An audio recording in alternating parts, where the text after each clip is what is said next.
Hello everyone, this is game 4 of my WOSC tournament that I played in Barcelona. I've started out the main tournament 3-0, so let's see how I get on in this game. Now, I believe this game is probably the most fun, exciting, and even game that I played in my entire time in Barcelona. I think we were pretty evenly matched. I was making calculations. I could tell my opponent was calculating, and it was a real nail biter all the way to the end of the game. So I go for my normal opener as Gote. My opponent goes for Gokigen Nakabisha. So I have the system that I like to play against this. My opponent throws a slight curveball at the beginning, going silver to 3-2. Normally, the silver is brought to 4-2 so that it can kind of march itself up the board much more quickly. But it turns out against the system that I like to play where I jump the knight up to 3-7, this basically just transposes into the same position. But normally you wouldn't want to do this with your silver because in order to activate the silver, you need to make this extra move of pawn to 4-4. And that actually blocks your bishop's diagonal. So it's kind of like a little bit antithetical to the idea of Gokigen Nakabisha. But okay, so my opponent went for it. So here I'm like super happy. I know exactly what to do in this position. And my opponent goes for the most, I guess, boring move for me, which is gold to 3-2. And I think I talked about this in a previous video, but this move basically kills my attack because it does a very good job of defending the second file. The main weakness of this gold to 3-2 move is that your gold is moving away from your king, so you can't castle your king into as strong of a castle. So taking that into consideration, once I see that, my goal is, okay, let's get into Anaguma and win on a castle hardness and king safety bout. Now my opponent seems to understand this very well. He plays this move silver up to 6-2. It's a very makeshift castle, but it lets him attack very quickly.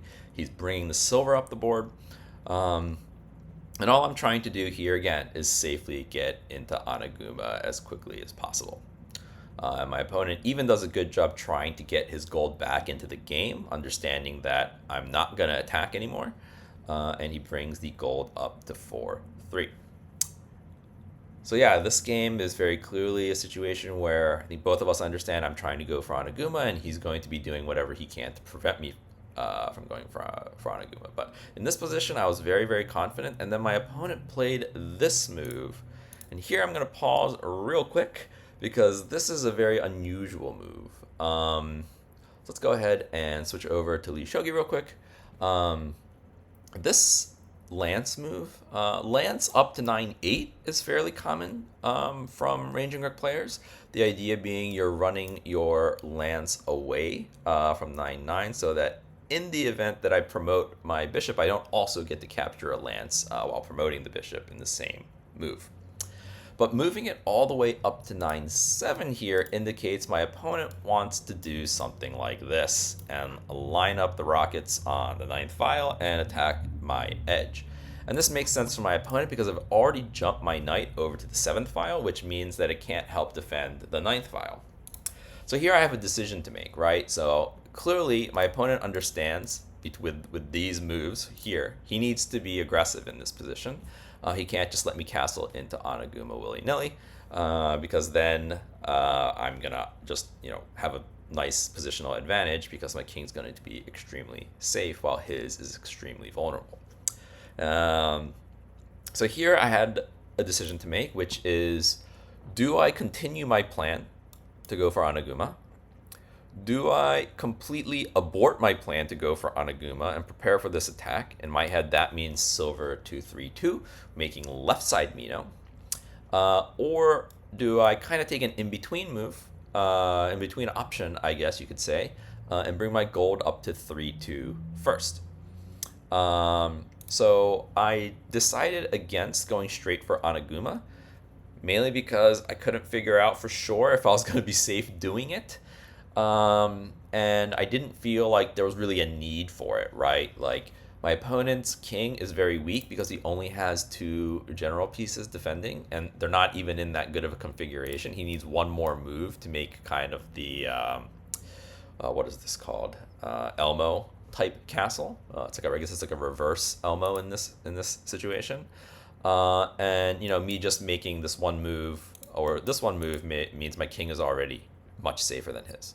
So like spending 1, 2, 3, 4 moves, or even up this way, 4 moves to make my king that much safer. I mean, how much as an advantage does that really give me? So I discarded that option pretty quickly.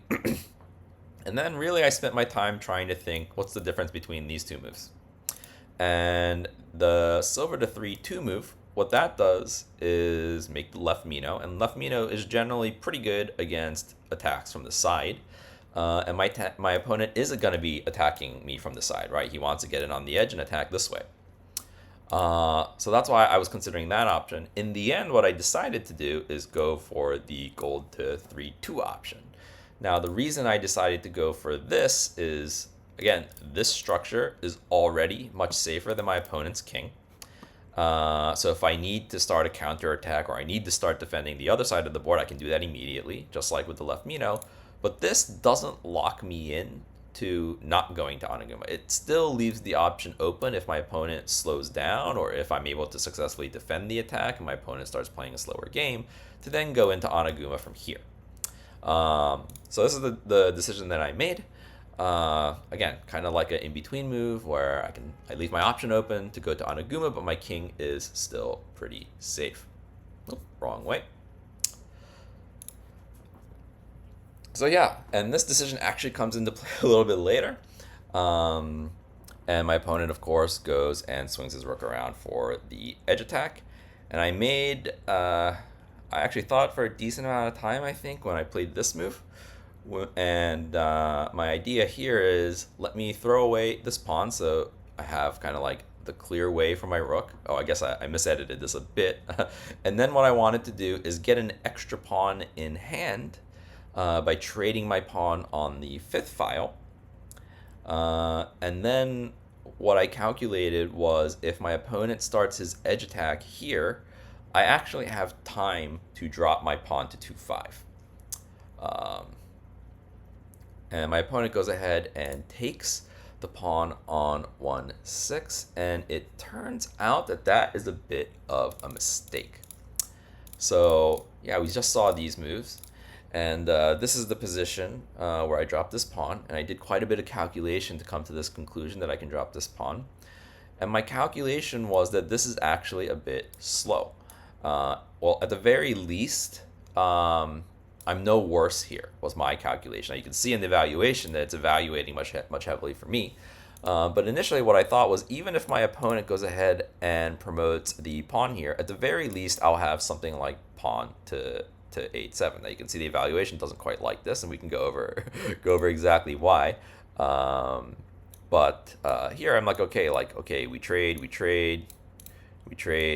and there's no way I'm like that much worse. That's what I was thinking. Okay, Engine disagrees slightly with this last move. It wants instead to do something on this side of the board to keep the equality. But initially I thought, okay, at the very least I'm getting the rook trade in, and I'm not worse. But then I started looking at it a little bit more, and I thought, in this position there's really no reason I have to give him the rook trade. Right? I actually can just run my rook up the board. It's safe on 8-4 and 8-5. And so I took a bit of a think here to try and figure out which square is a better escape square and why. So initially I wanted to go to 8-4 because this leaves the option open for me to jump my knight to 8-5. But actually there's a problem with 8-4, which is that the token can come back to 9-4 and just hit my rook, right? And as much as I want, I mean, maybe I can keep coming up the board or something. Actually, this is saying it still wants that this is good. Okay, yeah, I guess this is good as well. Oh, this way, yes, this way. Sorry. I knew there was something wrong with 8-4, and so basically it's basically too close to the token. The token can move itself with tempo, and then when I take it, now I'm gonna go ahead, lose the lance. I can promote, but he gets to promote, Yeah, okay, maybe we trade something, but again, this isn't a winning position. It's probably like an even like okay position, right? And then I thought, okay, well, what about rook to 8-5? So now my knight can't jump, but he actually has no way to deal with my rook, right? Like this is too slow. My pawn promotion is coming, and he just can't stop the pawn promotion, right? Even if he does something like pawn drop, I can just promote, and I'm getting my rook in. So this is kind of what I ended up going for.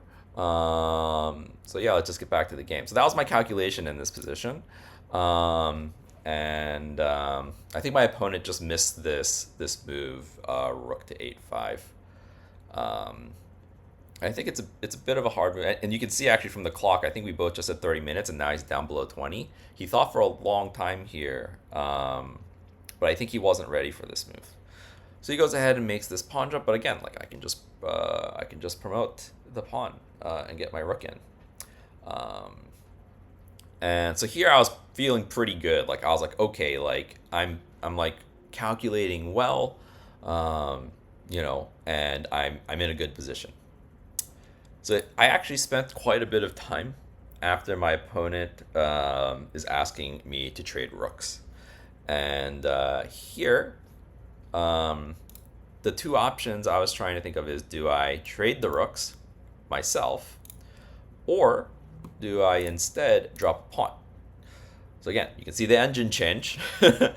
um, but the pawn is actually pretty thematic in a lot of situations like this, where instead of just trading, you force your opponent to trade with you, and then you get to make a token, right? This looks actually pretty good, and I considered this for quite a while.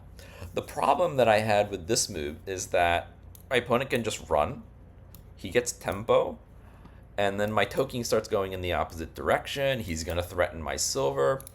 So basically, I just have too many pieces hanging on this side of the board to like take this kind of slower approach of let my opponent trade with me and I get to make a token. Um, so that's why I didn't do this move. It's kind of like a fancy move in a way. It seems like a move that a stronger player would make, and it is. This is the type of move the stronger players will make in the right situations. But it just turns out that it's not very good in this situation. Yeah. Oh, I keep going the wrong way. So here, yeah, I took a bit of a think, I mean, like 3 or 4 minutes, and I decided, okay, I'm just gonna the trade the rooks, and then I get to go ahead and just drop my rook right back. And this is actually quite difficult to defend from my opponent, right? The only way to actually defend this bishop right now is to drop your rook into your own camp, which is super sad, right? It's not really something you want to do. And if my opponent did that, I would have been very happy with the position as well, because then it's not even threatening my rook in any way. So my opponent decides instead to run the bishop, and now I just get to promote and take my opponent's knight. So I was very happy with this position. Um, I felt like I was doing quite well. Now my opponent goes ahead and gets his rook drop, and this is a position where I started a bit to regret my decision of what castle I chose, right? And so the reason why I'm regretting my choice of castle here is if I had gone for the Mino castle variation, where my gold is still here and my silver is up here, I think in this situation, I just have an easy silver back to 5-2, right? It makes this like diamond Mino shape, hits the rook, brings my silver to safety. It would have felt so good to just back this gold up. The problem, I mean, you can still do it in this position, but obviously the silver is in a precarious, it's still hanging even if I bring it back to 5-2. So yeah, this is a position where I was slightly regretting kind of not going for the Mino variation, but it's not guaranteed that if I went for the Mino variation that we would have got these exact same moves. So I just wanted to share that a little bit where this is kind of a position where I was like, oh, maybe I made the wrong choice. But of course, now I looked at it with the engine, and all of the moves are basically the same. So here, this was also a complicated decision. I decided to jump my knight. And my reasoning here is I had 3 pieces hanging in my own camp. And what this does is it lets one of them at least get out of the way and potentially trade for a piece.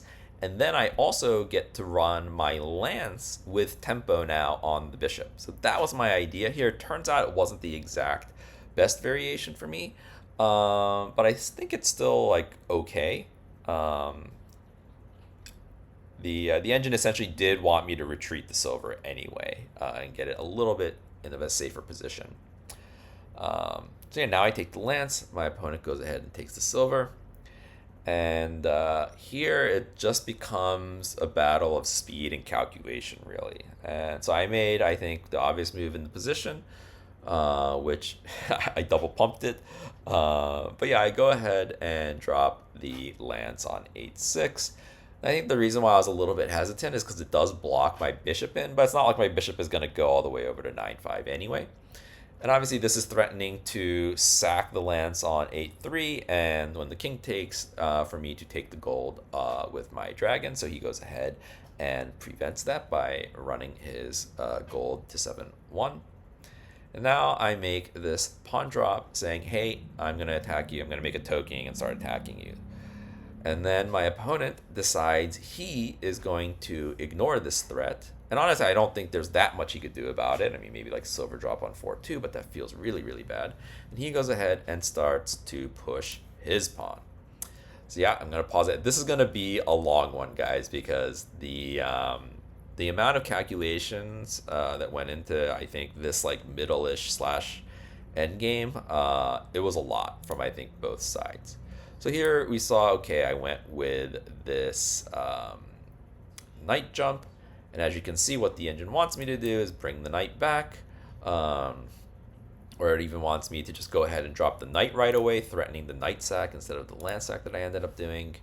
And instead, okay, so I took this. Eval drops a little bit. But interestingly here, there is a difference between the bishop promoting to 6-2 versus 7-3. My opponent ended up picking the right move to move to 7-3. But if he would have gone, or sorry, to 6-2. But if he would have gone here, I actually can retreat with tempo on the rook. And then the rook would have to run. And then at some point, if he tries to attack, I can actually now run the silver up the board. And it's protected by the gold. So that would have been a better variation for me. My opponent picks the right move. Okay, I go ahead and take the lance. Another reason why I like this variation is that it leaves the option for me to promote the knight this way or drop a piece here or somehow harass this gold. So yeah, now we see these these moves that we saw over the board, or like in the live footage. And here I have to start calculating, right? Because the big question and the obvious thing to do is what happens if we just go and attack each other, right? So my calculation was, okay, if I promote, he promotes. If I then try to attack my opponent, then my opponent can, here, my calculation was that my opponent can actually just take the token. And then when I take here, here, and here, I thought my opponent has this. And this looked a little bit dangerous. I can't remember actually, because this still looks good for me. There was some variation that I didn't quite like here. Pawn promotion. So this is what I ended up doing. But if here, gold takes 4-9, of course, this is what I was thinking. Oh, right. The crazy thing is actually here, this the horse covers this square, so I can't sack the lance anymore. That's the problem. Right. And so I saw this, and so what I decided to do was I needed to take an in-between move, right? So whenever you're doing these types of speed calculations, this move, you need to figure out what works and what doesn't work. And I figured out that because this doesn't work, I need to find somewhere to deviate. And what I decided to do, and I'm actually thrilled that it's the top engine move, is to just sack my gold off. And my thinking was, okay, if I just get rid of the token, he doesn't have enough pieces to break through my castle. And then I can do my kind of slowish attack with the token. So yeah, I mean, I'm going to be coming right back to this probably, right? But let's actually see the moves on the board. So I go ahead and promote my pawn to a token. My opponent does the same. And I go ahead and just take the token with the gold. My opponent's obviously going to recapture with the horse. And then actually here, I made a slight mistake. But actually, I don't think either of us understood the exact nature of this mistake. So obviously now that he took with the horse, it's not defending 8-3 anymore, right? And so I thought, okay, I can go ahead with my plan. Let me go ahead, sack the tokens, sack the lance, and I'm going to get his gold. But my opponent decided to counterattack here. So yeah, we're going to end up going back to the analysis. So it turns out, actually, that my opponent should have taken the token with the gold. Now, this feels bad, right? Because he doesn't have an attack that works. And so it's letting me do this sack.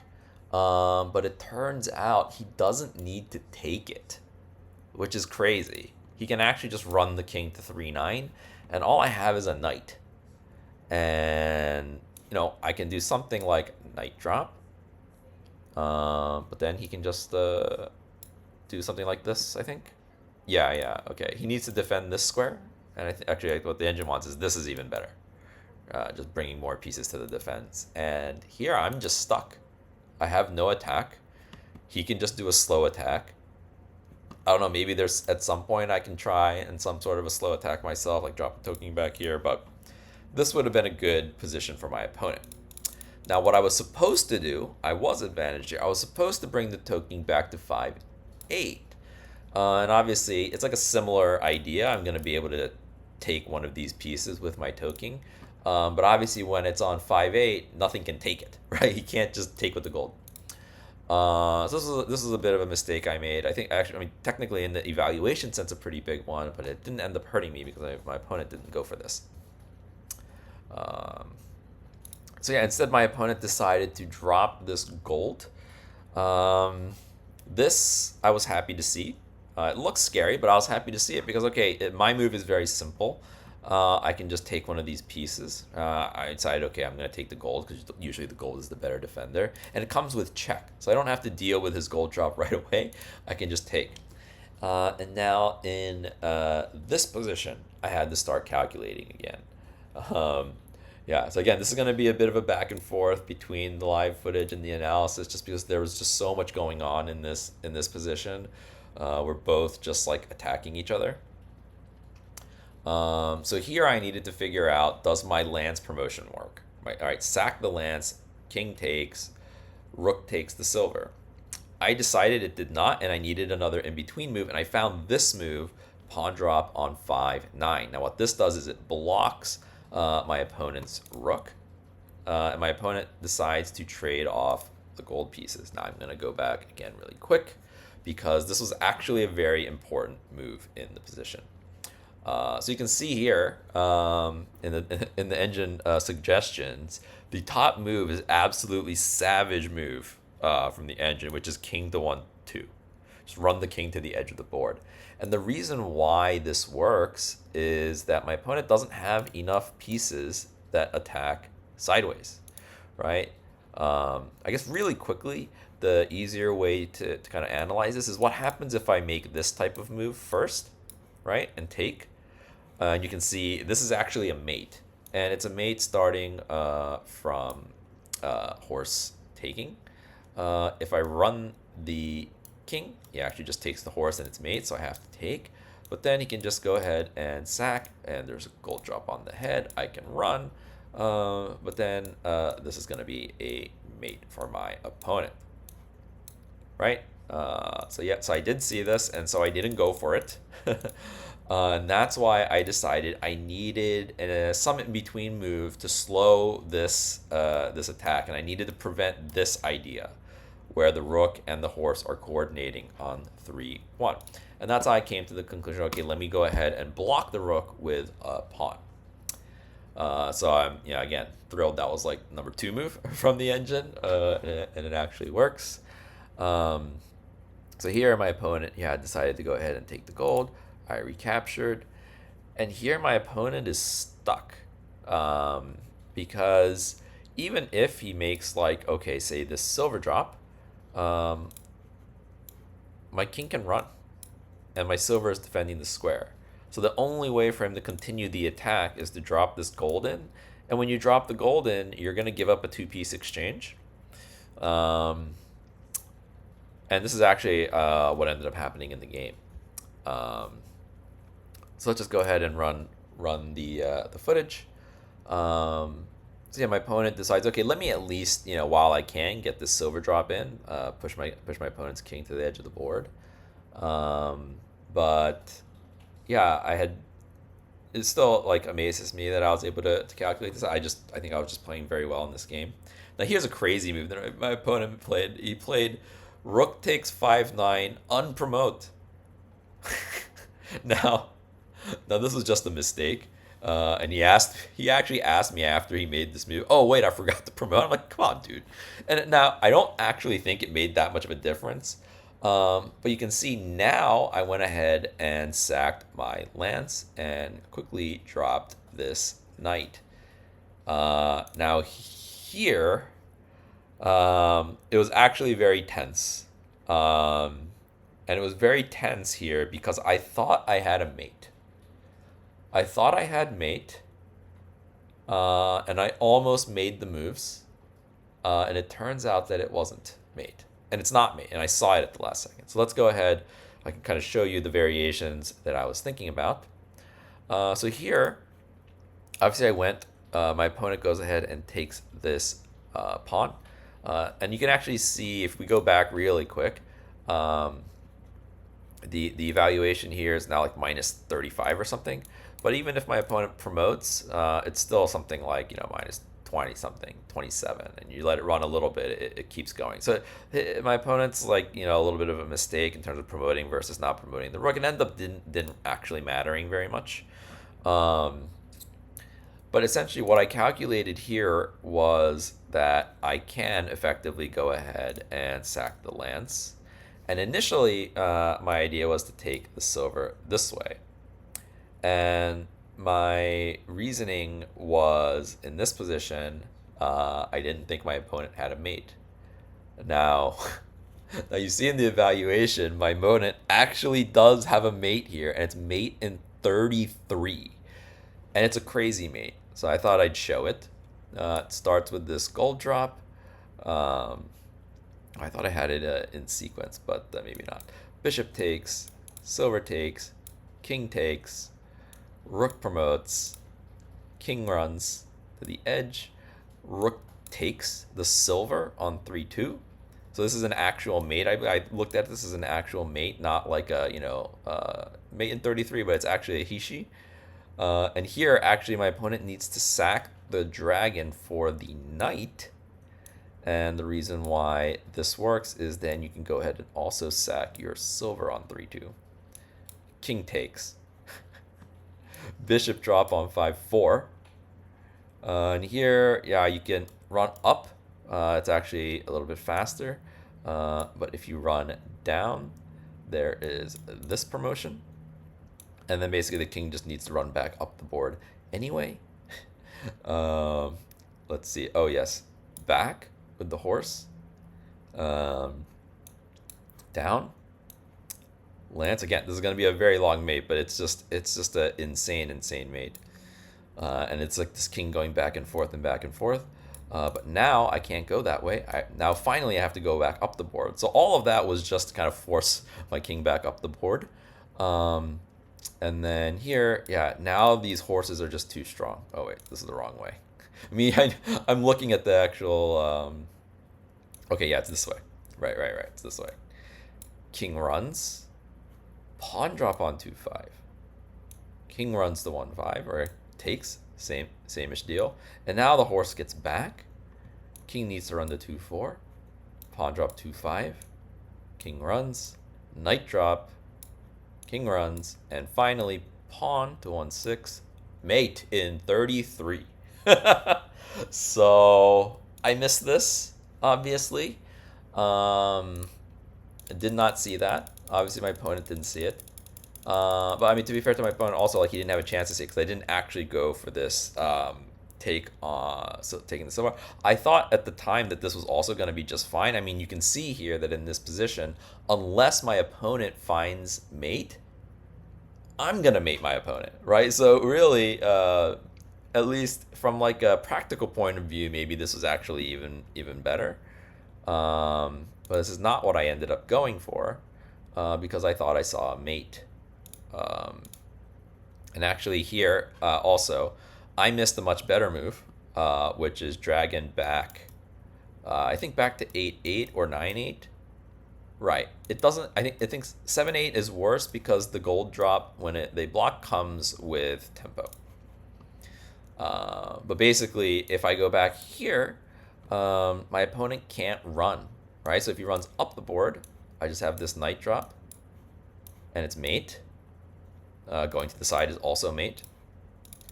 And if he runs down, actually, I believe gold 5-9 is mate. Takes, I have another gold. So my opponent actually can't run the king. And actually, you can't block with this silver either because I just have gold 2-8. This is a very classic mating pattern. So what that means is in this position, the only way my opponent can defend is to drop his gold either to 6-8 or to 4-8. But if he drops his gold defending, now he actually doesn't have that attack. So this would have been much better. I didn't see that. And I went for the idea that I've been trying to make work this whole time. And then in this position, I decided to drop the knight because I saw that if my opponent retreats the king, that I have a mate, right? And so I saw, okay, I can drop the knight, force my king up the board, and this looks much worse for him. He has no escape squares. And my initial plan was, okay, I can just take the silver here. But what I saw was, oh, wait a minute. Is there a mate here? And I was trying to work out all kinds of mates, like how can I get my bishop in? Okay, can I sack my gold here? And what I ended up finding that I almost went for, I was very close to playing this move, is gold drop onto 5, sacking the gold. And the idea is if my opponent has to take it, it's the only legal move, then I thought I had pawn to 2-4, and then if the king runs, I have pawn to 2-5, or sorry, gold to 2-5 mate. Aha! The problem with this is in this position, my opponent can run the king up the board and take this pawn. And here, it almost looks like I have mate anyway, but then he can now take the knight because the pawn isn't guarding it anymore. And this would have been absolutely tragic. And again, like I was very, very close to playing this gold drop on 2-5 move, and at the last second, I just saw this, and I was like, "Holy crap!" Good thing I didn't go for that. But I was worried because I wasn't sure. Oh no, like, does my opponent have something now, right? Because now I just like sacked the lance. I gave him a lance, and I used my knight, and I don't have mate. So I was a bit worried here. What am I gonna do? Can I take the silver was the number one thing. Because if I can take the silver, then I can make the mate work, right? I can sack off the silver, then drop a gold and drop a gold, and that's definitely a mate. And I looked at this, and I just felt like I wasn't sure. And this felt very, very scary. And again, if you look at the engine, it says mate in 25, and it's going to be a very similar line to what we saw earlier. It's just that the end of the mate is a little bit easier because the king actually guards 2-5. But otherwise, it's basically the same idea with what happened down here. And yeah, like I just sensed danger. Obviously, I didn't read through that type of mate all the way through. But what I did end up finding was a way to defend for sure, right? So I found a move that makes it that where I know I'm not getting mated. And I know that I think, or at least I thought, it definitely ends up in a better position for me. And that's this move, gold drop on 8-8. And my opponent goes ahead and takes the gold, but now I can just recapture it with the bishop. And now I'm in, a position known as zetto. Japanese people like to call this zetto. And what that is essentially saying is there's no way for my opponent to even check me, right? My king is blocked off in its own little camp over here. And, if he had a knight, maybe, there's like a knight drop on 8-6 potentially, but otherwise, there's no way my opponent can attack me. And actually, here, even if my opponent drops his gold piece anywhere on the board, it's not threat made, right? So really quickly, maybe we can go back. In this position, there's no gold drop that's an actual threat mate, right? Gold drop here, I can just take. Gold drop here, I can just take it. Gold drop here, I just take, right? Even like gold drop here, for example, I can ignore because this isn't check, right? So this is actually what I saw when I dropped that gold. I was like, okay, as long as he can't drop a piece into 2-2, I'm completely safe. And then once I get to this position, pretty much no matter what my opponent does, I'm going to be able to take that silver on 3-9. And so this is what I ended up going for. And the crazy thing for me when I was playing this, my opponent saw this as well. And so he plays this move, pawn to 6-5. I wasn't expecting this move at all, but what he's doing is he's creating an escape route for his king. Now my opponent goes ahead and takes the pawn on 6-6. This was not necessary, and actually this was a bit of a mistake for my opponent. So I think this was a very surprising but probably pretty good move for my opponent, and it's actually again the top engine move. And really quickly I'm going to show the gold drop on 2-2 was also the top engine. Not only was it the top engine move, it was the only move that I had to maintain an advantage. And really everything I was thinking was actually what was occurring, or what the truth is in the position. So after I analyzed this game, obviously I was absolutely thrilled that I found these moves. So my opponent goes ahead and pushes the pawn. Again, that was also the top engine move. Basically, it's creating room for the king to run up the board like this. And so I'm going to be honest, I was in a panic when I saw this move because I was not expecting this at all, right? What I'm expecting is for my opponent to try and do something like this, and then I knew I can take this, and I'm completely fine. Well, actually, in fact, the engine thinks that there's mate immediately with a silver drop, or maybe this is some sort of hishi. Okay, yeah, this makes sense. So if I drop here, my opponent has to run his king like this. Then I can take, and I will have mate.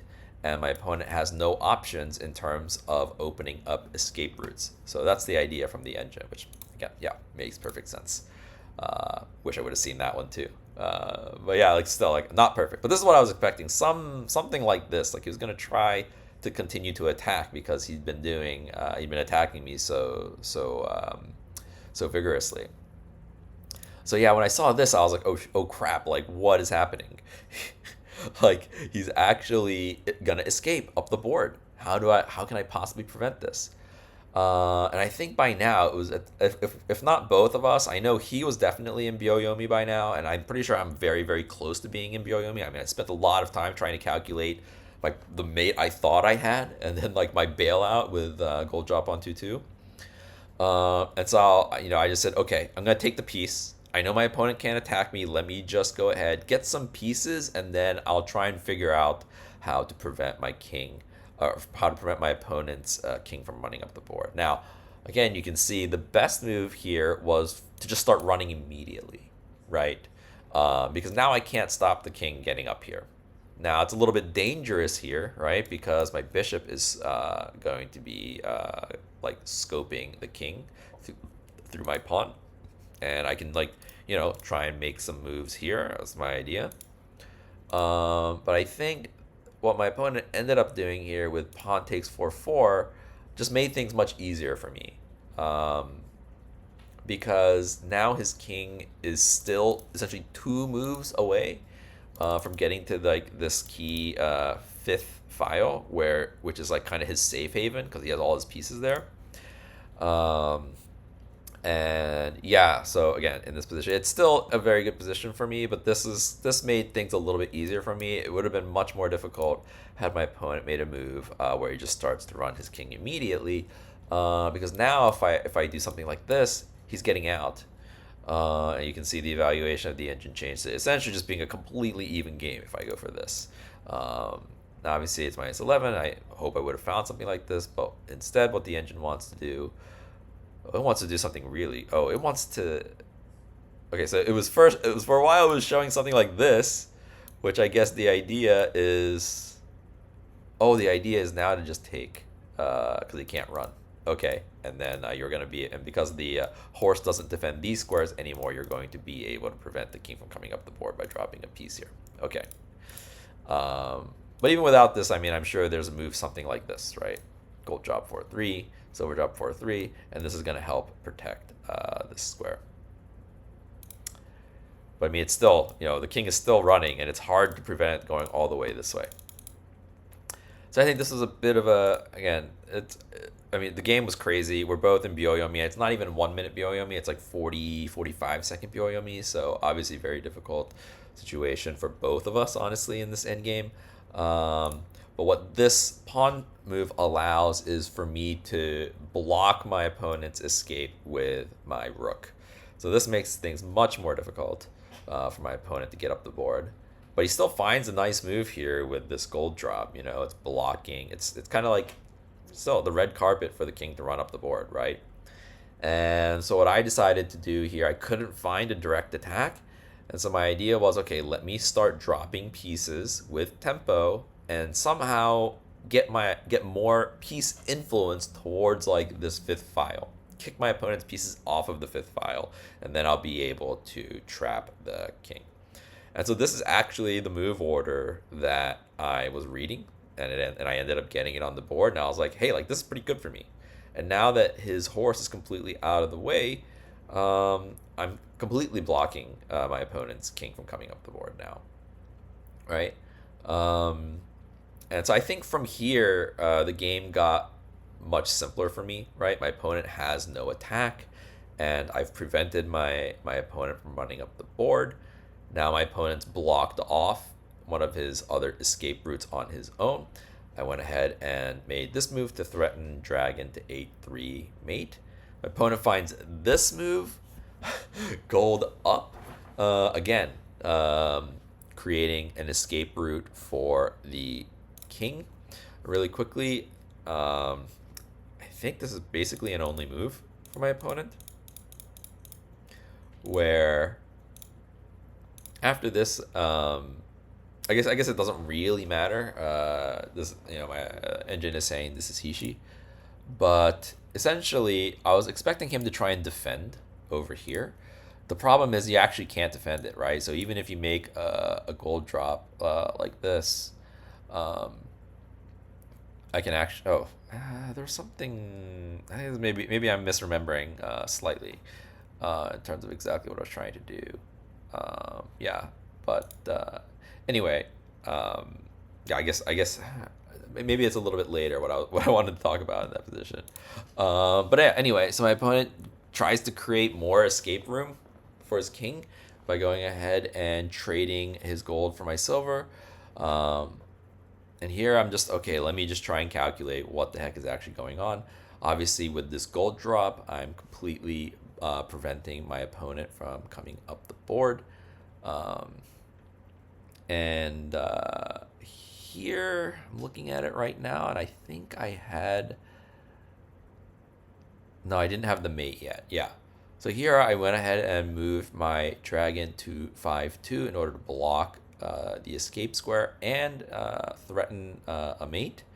My opponent decided to go ahead and drop a pawn on 5-3, so that, and he was just doing a very good job blocking a lot of the ideas that I had. Now the problem for him here is when he blocks off another one of his escape routes, he's actually out of escape routes, and there's actually a mate in 3 here. So let's just run it, because I do calculate for a while here what I need to do. And you can see I start grabbing the silver. What I wanted to do was to drop my silver, and then if my opponent takes it, to then go dragon to 6-3. And I initially thought that was a mate, but actually the horse is defending that square if silver takes the silver that I drop.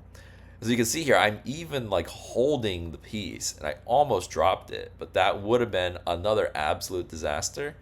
And you can see the clock here down to 3 seconds, and I spot the actual correct mating sequence, which is dragon to 6-3 first. So obviously it's defended by the knight, and so he has to take now with the silver. But when he takes with the silver, I have silver drop on the head with silver on 6-5 for a mate. Ooh. Yeah, so I kind of just like didn't bother editing the very end of this because I was just having a fun time rewatching it. So obviously this is mate, and my opponent resigns, and I had to put my hand out and shake this guy's hand because that was a wild game.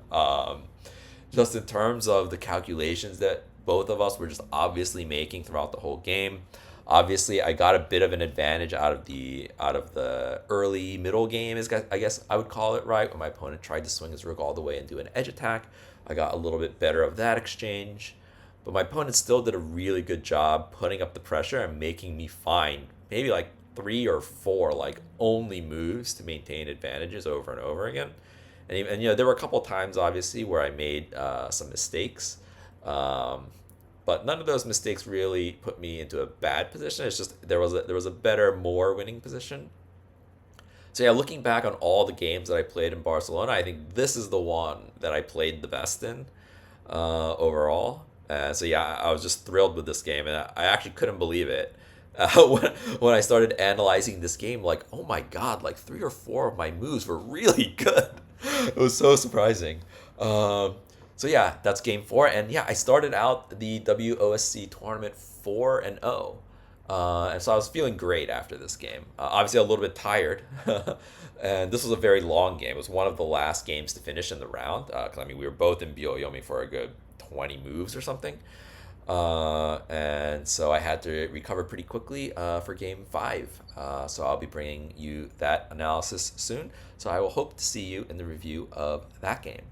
Thank you.